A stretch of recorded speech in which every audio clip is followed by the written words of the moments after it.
جيان بيت وبيان الخا مالم بيت ودواسخا هي لو قشلوله اندامي جوانيه كيفوله او برخه قشلوله قلبو او لا تناجوله داي لو قشلوله شيتي كردوم او قشلوله كي اوام معقوله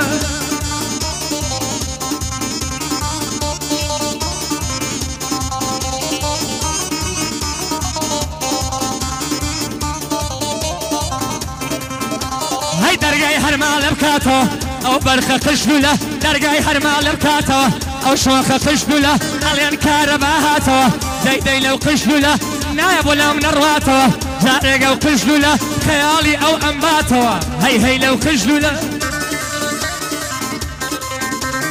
لشوي قجلولي بري بوات كري دلمبري لشوي قجلولي بري بوات كري دلمبري صد خوش كم بهاوشري اكخوان دو نفري صد خوش كم بهاوشري اكخوان دو نفري هي لو قجلوله اندامي جوانيه كيفوله او برخه قجلوله قلبو او لا تناجوله داي لو قجلوله اي بمبو او شاري شوله او شوخه قجلوله رقدل اي شارع قجلوله او برخه قجلوله وقوان او شي قردلوله هي لو قجلوله دوري لو شكوى مقبوله هي لو قجلوله اي قري اهو نجوله او برخه قجلوله توش معظوم البابوله هي لو قجلوله برجانقي شفاي هاموله او برخه قجلوله يلا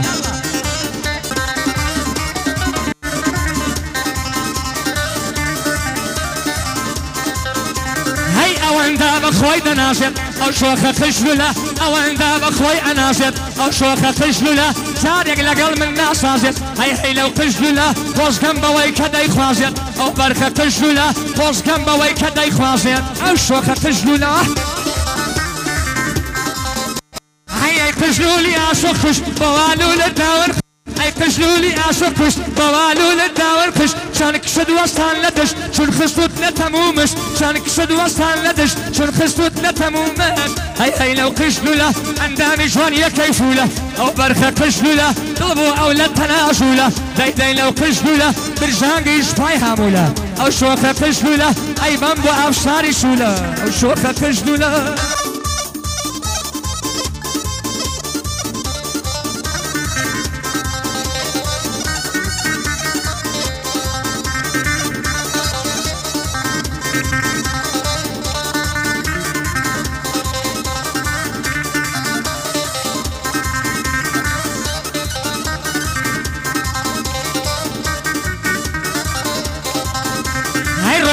روشني نكجشة او شوخه قشلوله روشني روشني نكجشة او شوخه قشلوله شيطي لتوبي مامجة هي لو قشلوله شيطي لدور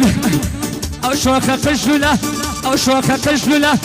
اواندا يا رواندا درك هر اماده يرفشه هي لو قشلوله دايما اماده يرفشه او شوخه قشلوله انا شيبوني نرقشه او شوخه قشلوله انا شيبوني نرقشه او برخه قشلوله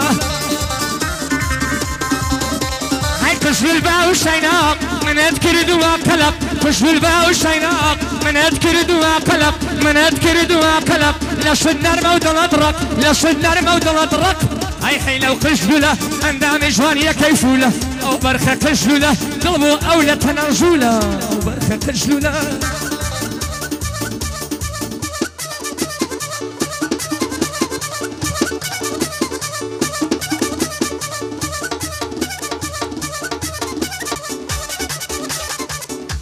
سر او شاونم آقای شارجوری اخبار سرکوتوبی و سلامت گرایتا